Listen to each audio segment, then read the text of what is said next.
Hello and welcome to Rushing the Field, a weekly national college football podcast from NBC Sports. He's Joshua Perry. I'm Nicole Auerbach. We'll be here every Thursday, and we're so glad to see you and to be here with you. If you like our show, please subscribe, rate, and review us. And Joshua, it feels like Christmas morning. It is week one. We finally have real games, 5 straight days of games, so much to come, and plenty to overreact to. I'm really excited. Well, the overreactions, first off, are always my favorite part. I can't wait to see what social media feels like, but I feel like a little kid going back to school right now. Like, I've got my outfit all laid out for the weekend. I've got the butterflies in my stomach. It's the time of year that we all look forward to, and we're certainly glad that we can share this journey of this college football season with everybody. And it's going to be one unlike any other. We've talked about this so much, but we will harp on it throughout the season. 12-team college football playoff, mega conferences. Everything's going to look and feel really different. So as we go through the show each week, we will be sure to keep you posted on the news that you need to know. We're going to call our first segment every week the ticket stub. This is your point of entry into this podcast. So this week, we'll go through 3 things that came in the news. Number 1, the Division I Football Oversight Committees propose getting rid of the spring transfer window. They would just have one 30-day transfer window in December, be the only opportunity for both FBS and FCS players to hop into the portal. And this is not final yet. The Division I Council will have to vote on it in October, but it would also still let the players who are in the CFP, they'll still get 5 days after their season ends. But this is basically, I think, to simplify roster construction, uncertainty, but it also takes away the opportunity of like seeing how you do in spring football before making a decision. If you're not going to play, maybe you try to get somewhere else. Yeah, this one I struggle with a little bit, and I get why they want the window after the football season. Like, I fully understand that. I think eliminating the spring window only makes that window more chaotic. Like, right after the season, there's going to be a ton of movement. I also appreciate the idea of players being able to at least compete for a job in spring. And if not, then they go out and try to find their opportunity somewhere else. So for me, like, I guess less transfer window is probably a good thing just from understanding what rosters are going to be. I still struggle with the regular season ending and the portal opening and rosters just like going crazy and teams who are trying to compete in the postseason. I'm not even talking about the playoff. I'm talking about bowl games. I mean, some of these teams don't know who they're going to have available to them. And it's something that I struggle with. So that's my take on it. It's not for me, I guess. Yeah, and I think like December being really crowded because you have coaching changes, you have postseason, you have the portal, like all of that's still going to be a problem and still going to happen. This is just like a sport that is stuck because of the semester break. So if you have this tied to enrollment, you have to make these decisions, and you're already going to run into that with the playoff going further into January. So that's going to be an interesting thing to watch. So again, that is not finalized. Council has to approve it in October. And again, we're going to keep you posted on all the things that are changing this year, because one of the most complicated ones is going to be tiebreakers in the Big Ten and the SEC. They just put them out, and it's the SEC one. I think it had 22 pages document of all of the different things that you might need to know. The Big Ten tiebreakers are very, very similar. Hopefully you don't have to get all the way down the totem pole, because the final category is 6, if they're tied all the way through, is a random draw, but hopefully it doesn't get to that. So basically what you need to know is you're going to be looking at the head-to-head matchups during the regular season. If you're looking at 2 teams that are comparable, if it goes beyond that, then you're looking against common opponents. Then you're going against common opponents, the best conference record, and you're going down the list here. So as you can see, if you're watching on YouTube, these are the 6 protocols for tie-breaking procedures in the Big Ten. But Joshua, no matter what happens, like we can look at this, we can memorize the tie-breaking procedures. It is going to be extremely complicated without divisions. And so this is why we will try to keep you guys, we will try to learn this so that you guys don't have to, because this is going to get very complicated with 18 teams. You know, I almost want to see it get down to the random draw. Like, that would be so much fun for me. It's like the perfect chaos scenario. We talked about how chaotic this year could get already. Like, that would be really fun. Nicole, I don't know if you remember this, but last year there was a scenario in the Big 12 where we kept going back to the conference to try to understand what the tiebreaker was, because there was a little bit of confusion about how everything played out there. And I think that's the one thing that you want to avoid with fans. I think this needs to be as transparent as possible. It needs to be as digestible as possible. So there isn't this illusion that something might be nefarious happening in the background. But ultimately, give me all the chaos. Like I want the draw. I want to see who does it because it says that the commissioner can designate somebody to do it. Like I want all of that going. You raising your hand? You want to be the guy who does the draw? Like pull the name out of the hat? Now, if Ohio State is involved in the draw, there's absolutely no way I could do it. Like, no. But if Ohio State's not in the mix, little ball of anxiety, you couldn't be anywhere near it. But I was thinking about this. They should actually make it a spectacle. Like I want it to be like a like rock, paper, scissors. Like I want like something that has a little bit of strategy involved, not just a random draw. But like I think you could have fun with this. The problem is we're never going to get to the sixth thing on the list because there's so many other things that will get to it. But man, I love that that's on it. The SEC also has random draw as like their very last in case, like break glass in case of emergency tiebreaker. It is awesome. So again, lots changing because we don't have divisions. We have these mega conferences. So much to follow. Our last bit of news before we start getting into our preseason picks and some game previews for week 1 is about UConn. We've talked a lot about realignment over the last few years. That's how we got to an 18-team Big Ten, a 16-team SEC. Well, the Big 12 has added 8 teams over the last 14 months. And Brett Yormark wants to add further. He's been pushing for UConn for a while now. But UConn officials have met with Big 12 athletic directors and presidents, basically to make their case about why they could come to the Big 12, how it would continue to boost and like make it for sure the best men's basketball conference. And then the interesting piece here, Joshua, and again, we don't know if this is going to have enough support within the Big 12 to actually add them because you also then become an odd number and there's a lot of other pieces to the puzzle that get complicated.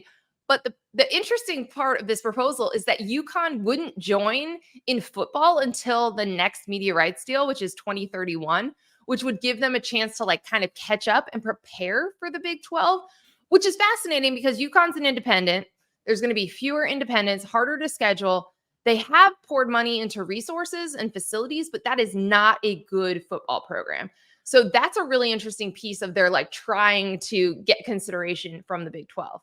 I think it's really smart, right? And I think if you're the Big 12, it makes a lot of sense too, because now you're figuring out a way that you can position yourself in the marketplace when it comes to negotiating media rights. And you say, we're bringing in UConn, who has not been a good program, but look at all the things that they've invested into their program. We're going to have some great matchups throughout the conference. And the Big 12 is already seen as a conference that is pretty balanced top to bottom too. And everybody expects it to be competitive.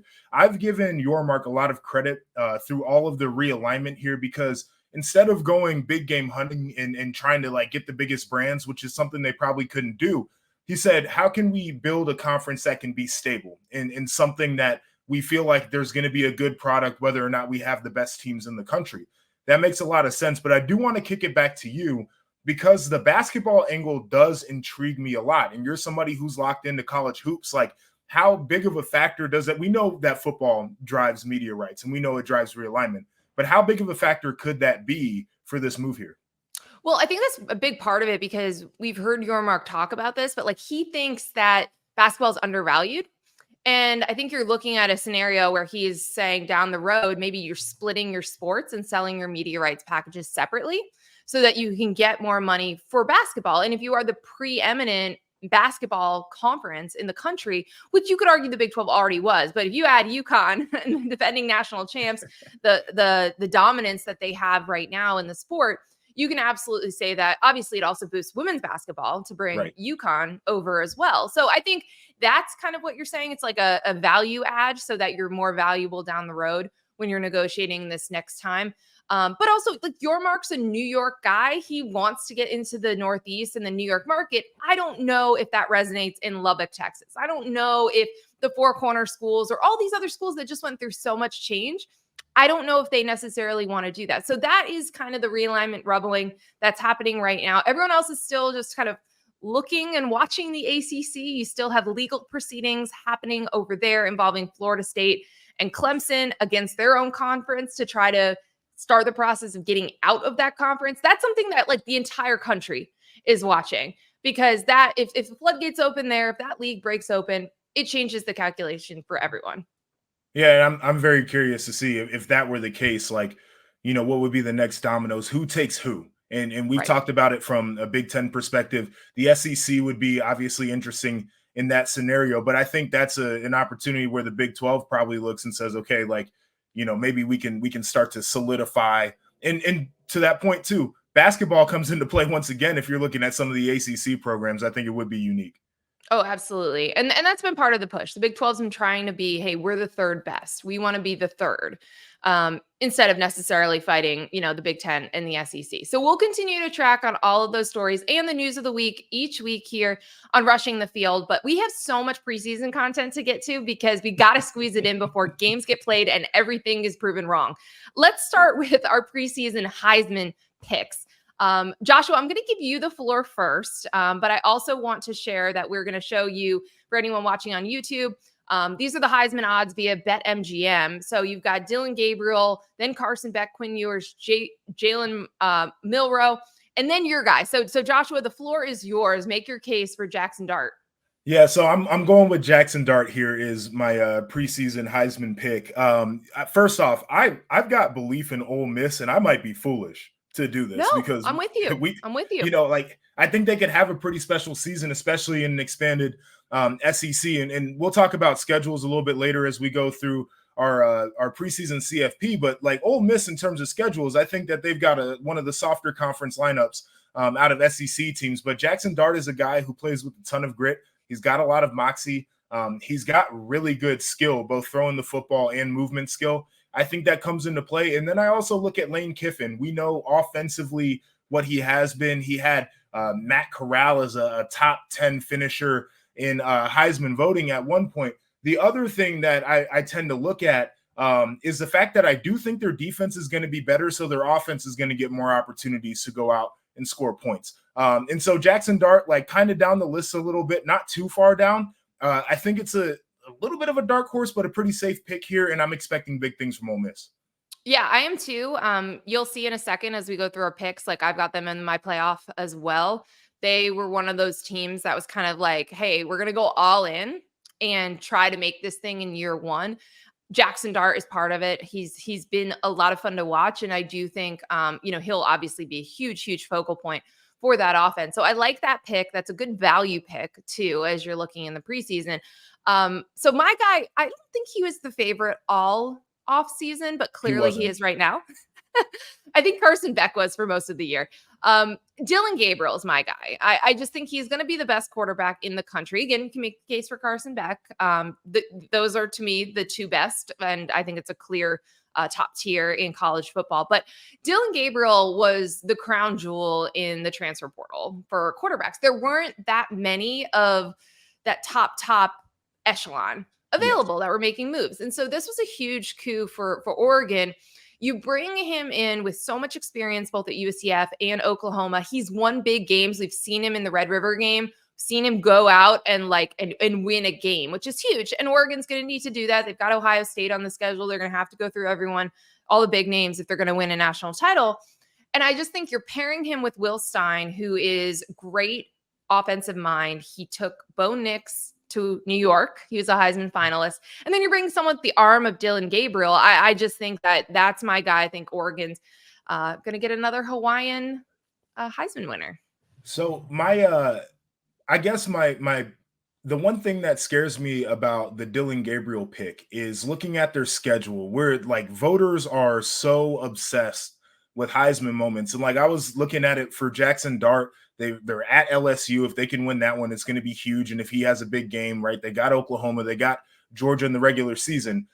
Ohio State at home for Oregon is going to be a huge one. I believe they're on the road at Michigan, if I'm not mistaken. And Michigan's going to have a really good defense. So those would be a couple moments there. But like up and down the schedule, it feels like he has to have basically the two big games, or it's not going to be enough from a moment standpoint. I think that's probably fair, but I think you're also forgetting that, there's a Big Ten championship game. Sure. If that's another Ohio State Oregon game, like huge. And also just in general, like the Ohio State Oregon game, if he plays well in that game, that could be enough. I mean, like Right. that will be arguably the game of the season, that one and Georgia, Texas, right? Those are the two that we've all circled coming into the season.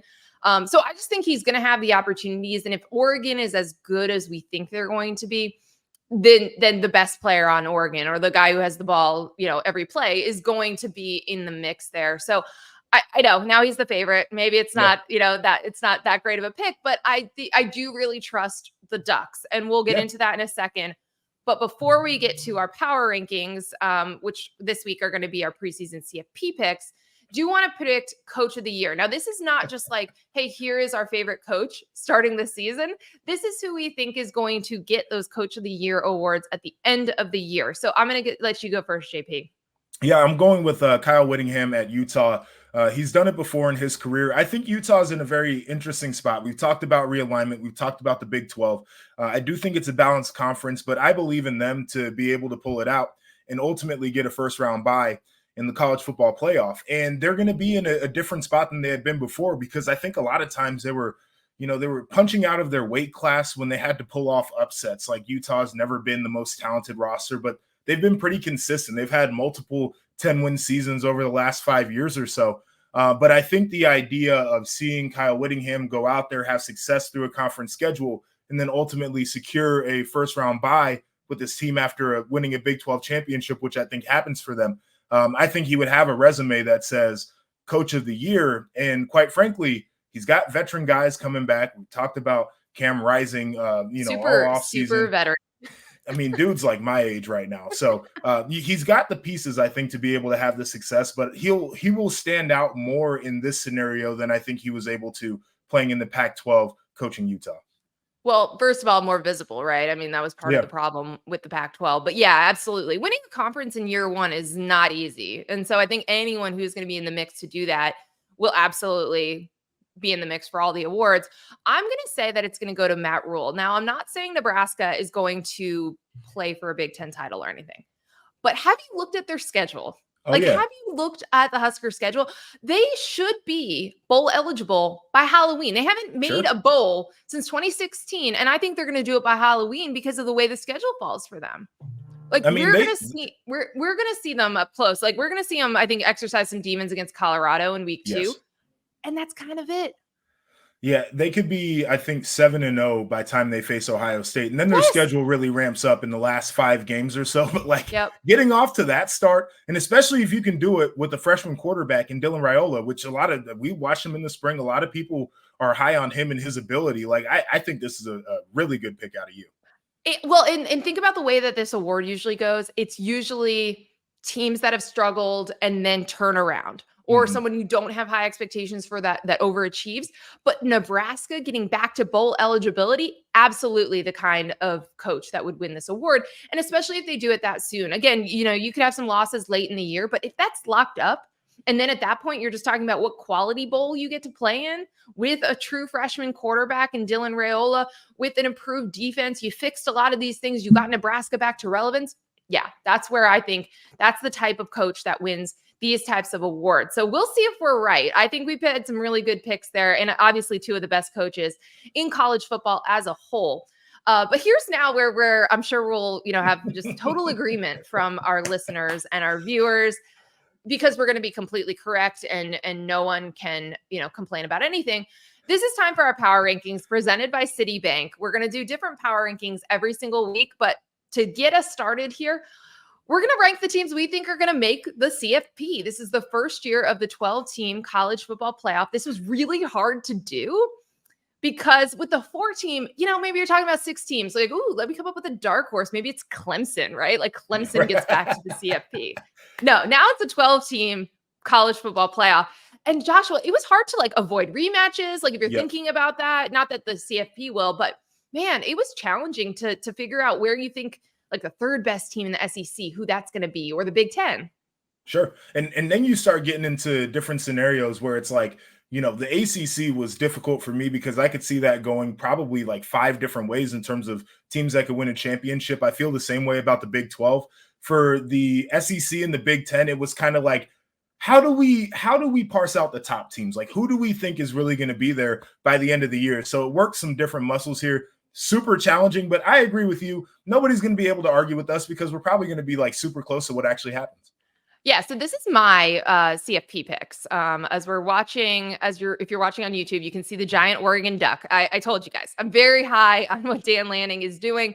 I know he has struggled against Washington. I know he struggled against Georgia. I think this year they are going to win the big games. I think they are going to prove that they are a true national title contender. He is going to join that select group of coaches that actually has won a title and is an active head coach.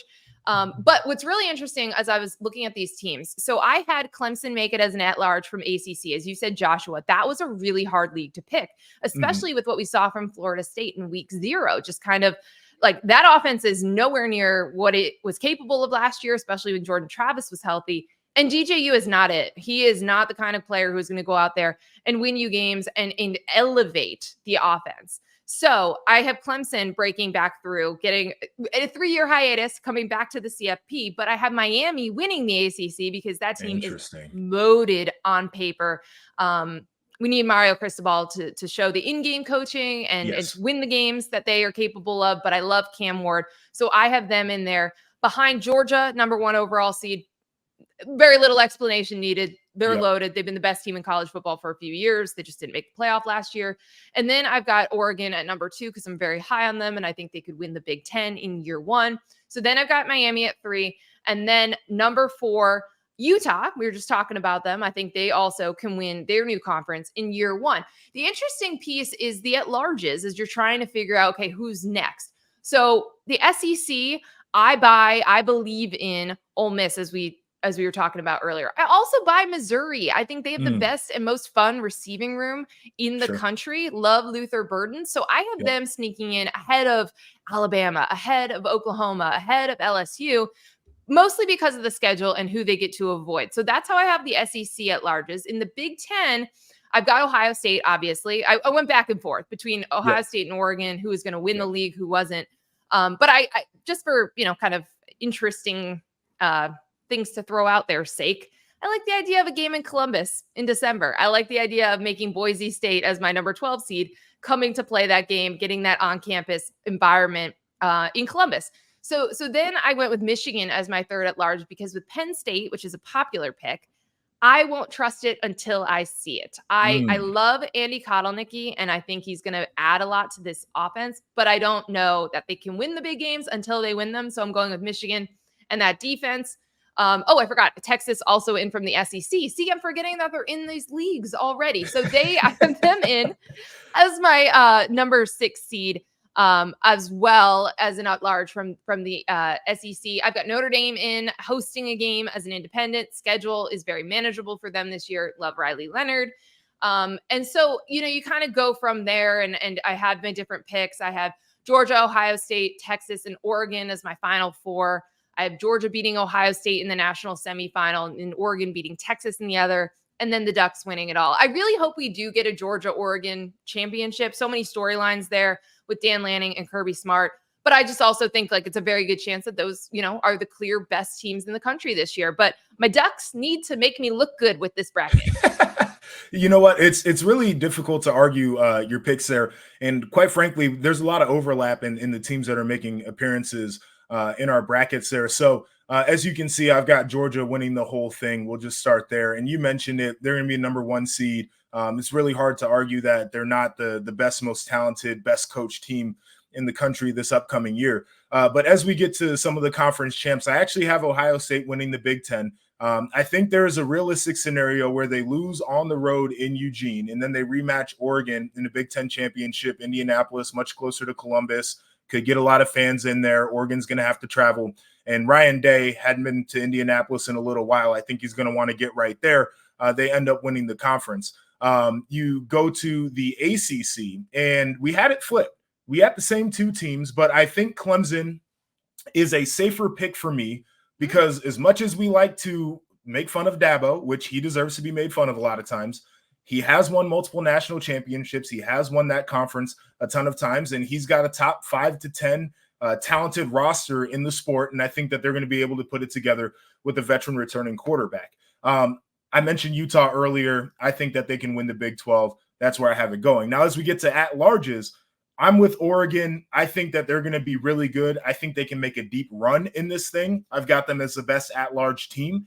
As I go to other Big Ten teams, I actually did pick Penn State, and I'm like you. Like, that might be one I regret because I do want to see it.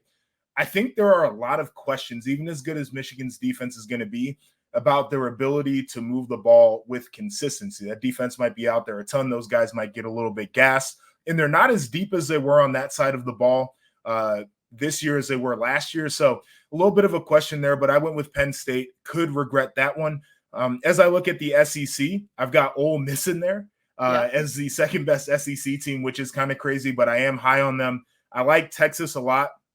They've got a tough schedule, though. They're at Michigan. They've got Oklahoma and Georgia in back-to-back weeks. They're at Texas A&M, a renewed rivalry. We know how Kyle Field gets. I think their schedule could get them a little bit. And then I've got Bama, which I went back and forth on the Bama-Missouri thing, and I agree with you on the schedule. It's Bama's schedule at Wisconsin. They've got Georgia. They're at Tennessee. They've got Mizzou. They're at LSU. They're at Oklahoma. They could be beat up.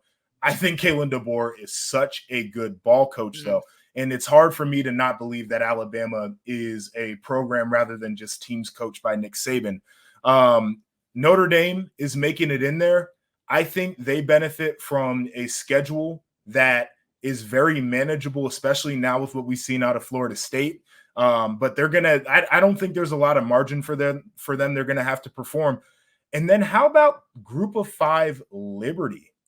Right? Like, they're another one. So you've got Liberty getting back there because last year they obviously had the Group of Five bowl spot where they got beat by Oregon. They got to win, right? Like, their schedule, the way it's set up, they got to be 12-0. I think that they have the ability to do it. Caden Salter was a guy who was pursued by teams when he hopped in the portal, decided to come back. I think he wants to look like he was right in that scenario. But as we get through this, you can see kind of the teams that I think make a run. I like Oregon to be in the semifinal. They're playing Georgia. I wanted that to be a game that we would see, but we're seeing in the semifinal, Georgia goes on to win. We get Ohio State and Ole Miss, a team that I love this year. It's kind of a dark horse down there in the SEC, but it's an Ohio State-Georgia national title. We saw the game a couple years ago in the Peach Bowl, but I think Georgia's got it. I think Kirby is so good as a coach, and I think they want to kind of cement now with Nick Saban gone that they are the team. They are the dynasty, and they're the program of record in college football. Yeah, and I think they are. They're the one to beat. They're the one to chase, especially with Nick Saban gone at Alabama. Kirby is probably the face of the sport. Kirby is probably kind of that voice that we look for and want to hear from. And it's interesting because of the way last season ended. The conversation was about Florida State and Alabama for that final spot. In part because Georgia's schedule didn't really help them in that case. But there were a lot of people that believed Georgia was absolutely one of the best teams in college football, and they did not get to play for a national championship because they lost the one game that they shouldn't and couldn't. So it's going to be really interesting to watch how that motivates them this year. It's going to be really fun, I think, to see what Kirby Smart's company are capable of. And that's where I want to start as we go through our week one preview and picks. Georgia is a 13-point favorite against Clemson. This is a game that will be played at Mercedes-Benz Stadium. So basically a huge Georgia crowd you have to anticipate. But that's like a 2-touchdown favorite against a team in Clemson that we are used to considering as a national championship contender. But it feels right. Like, I feel way better about Georgia. I have way more questions about Clemson coming into this. And I don't think it's going to be that close of a game. Wow. Okay, so you're one of those who, because I'm struggling. I do think that Georgia wins this one, and I could see them winning by like 10 points. As we start to get into the 2-touchdown, it's tough for me. It's early season. For Georgia, they do have some questions maybe about the back end of the defense. I think Kirby gets it all worked out there. It feels like such a big number, but I'm with you. I do think that these teams are, I'm not going to say worlds apart, but they're pretty far apart. Like, I think Georgia is solid, and it's somebody that we can depend on. Clemson, the way they finished out last year, like, that they still got a fastball, but it's just like, does Dabo come out there and have his team kind of meandering early, or are they going to be a team that can be competitive? Well, I mean, this was the storyline of last offseason was, hey, Cade Klubnik, that'll fix it at quarterback. And Garrett Riley, one of the best offensive minds in college football. But it didn't feel like, especially early, that they were able to really run the offense the way a Garrett Riley offense looks. Like Bingo. it felt like Dabo was like, nope, this is how Clemson does it. Does that change? Dabo said we're going to run the Clemson offense, which I thought was like a crazy thing to say when you bring in one of the most highly sought after coordinators in Garrett Riley. So I do think there needs to be a shift, not to take this to a different place. It's the parallels. Like you said, you need to see Penn State. I think that's the reason why a lot of us want to see them, is because we know James Franklin might have his hand in the cookie jar a little bit too much when it comes to offensive philosophy. But I think if they can be a team that says Dabo, you just be the CEO, but you let your coordinators actually do their job, I think that's where they can take a step. Yeah, I agree. And again, this is a team that usually and pretty much always has talent, right? It's just about executing or the offense staying on the field long enough. Right. They did close out the season 5 straight wins. I mean, this is a team that could be coming in with some real momentum. But again, Georgia is just so good. They have been so good defensively as a whole. But they're just fast, they're strong, they're athletic. They're going to put a lot of pressure on Klubnik and really anyone that they play. And then you have just all the questions about Clemson's passing game and just sort of like the pieces, because they don't reload through the portal. So it's not like, okay, well, maybe, if you need a new number 1 receiver, or maybe you need a plug on the offensive line, like they don't do that. They have to do it through recruiting. It takes time. So that one's going to be an interesting tone setter, I think, for both teams, and possibly JP, it could set some narratives about the ACC, especially coming off of Florida State losing to Georgia Tech in Ireland. Yeah, I think this is a huge weekend for the ACC because of the game that you mentioned there. Florida State was thought to be the favorite. Certainly not anymore. If Clemson does get blown out in this one, you're kind of looking like, can they really compete at the top end? And then you got that Miami-Florida thing too, where Florida is not anticipated to be a good team in the SEC. And if they can go out and beat Miami in week 1, we're going to be looking like, I don't know about the Atlantic Coast Conference. Exactly. And that game, it's not one of the 3 that we're going to dive deeper into, but the loser of that game will have a lot of angst for the early part of this season for that Miami-Florida game. Okay, so is your official pick Clemson to cover, but Georgia to win? Yeah, I think so. That's where I'm at. Okay, I'm taking Georgia to win and to cover. I'm very high on the Bulldogs. Okay, game number 2, Penn State favored by 8.5 points at West Virginia. This, I think, might be one of the most entertaining games of the opening weekend. How do you see it?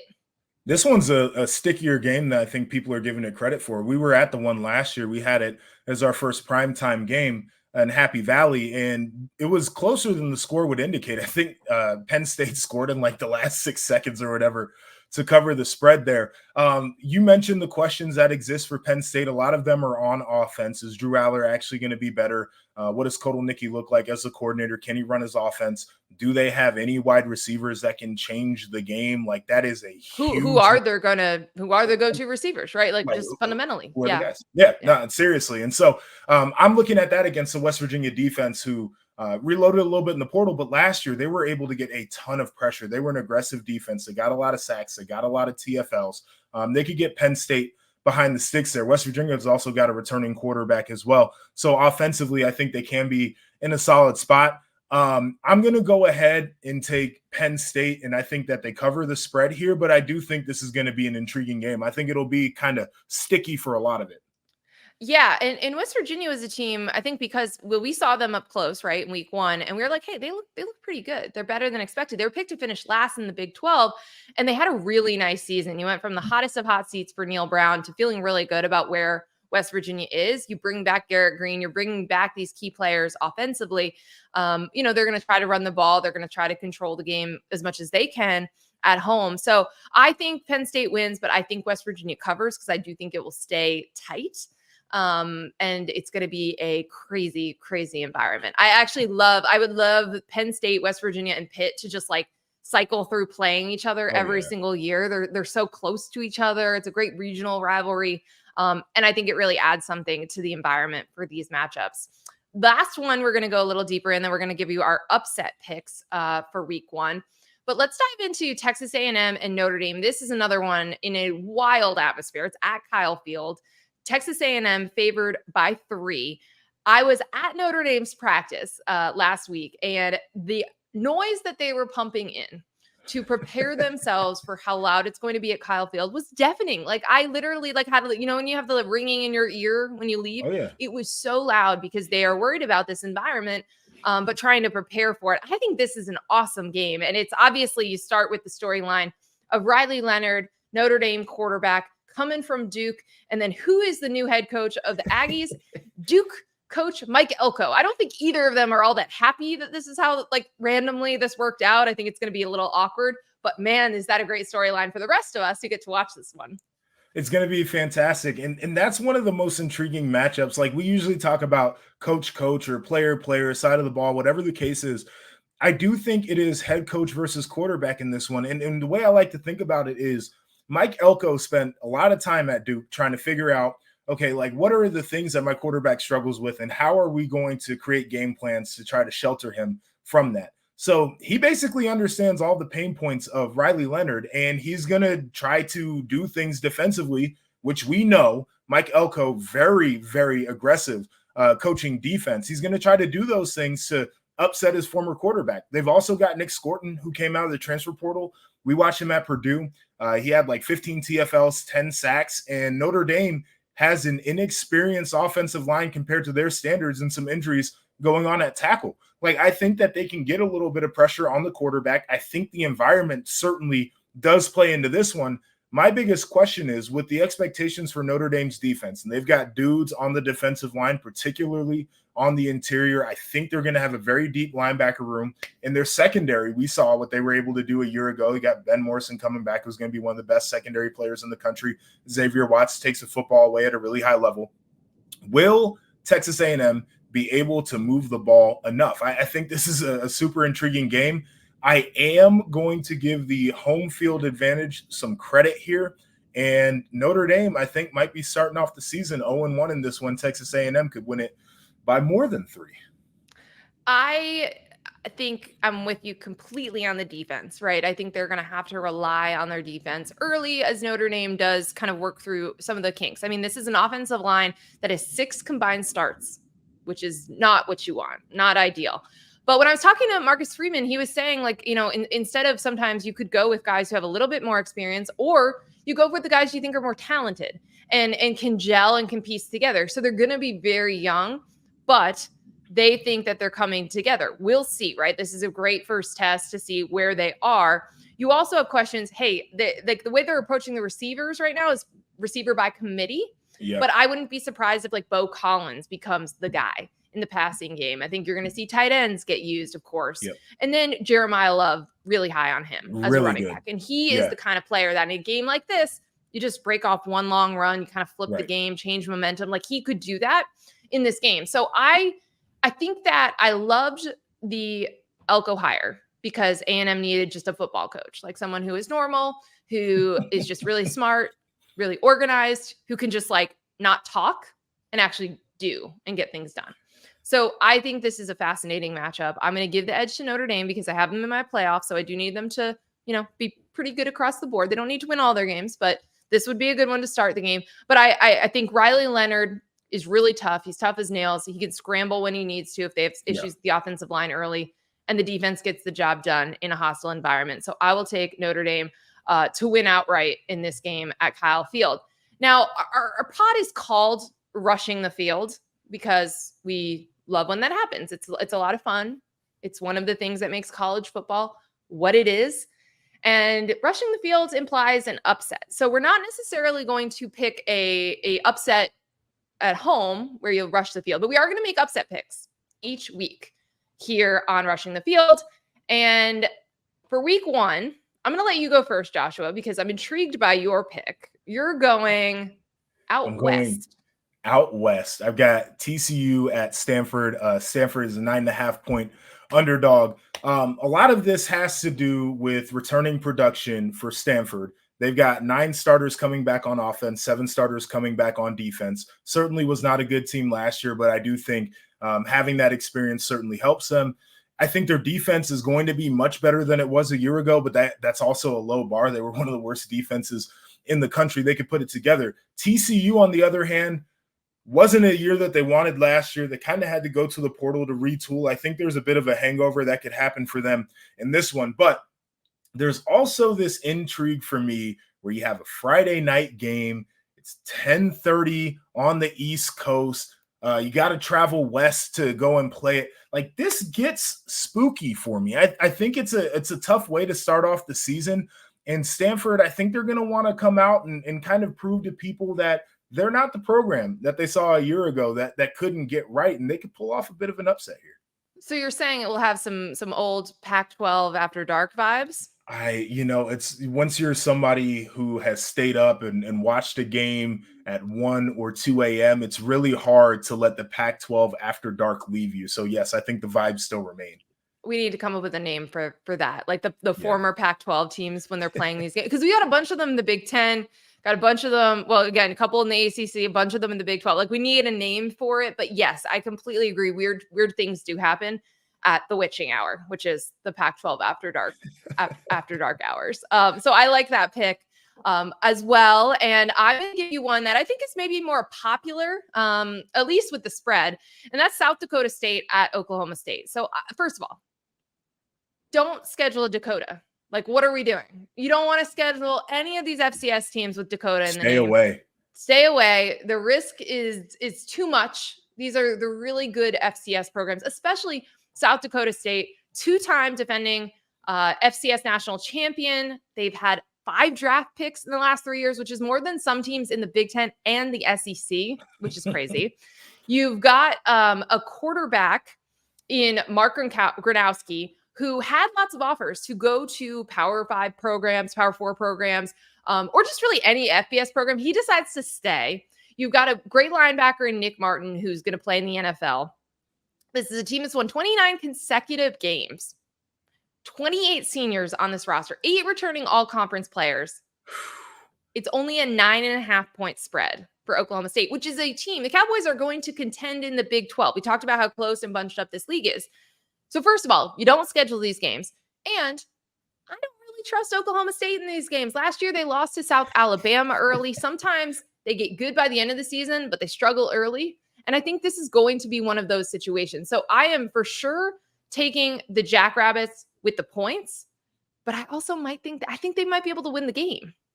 It's not far-fetched at all to believe that they would win this game. I would certainly take them with the points. I think that's a really smart bet if you're somebody who's into that. But the idea that they understand how to win with consistency, and for Oklahoma State, we know that they can win, but it has not been as consistent. Yes, especially early. So again, the moral of the story by the time we get to the end of the weekend is probably not to schedule any Dakota teams. Colorado's got one. Yeah. And so does Oklahoma State. And I almost picked Colorado for an upset.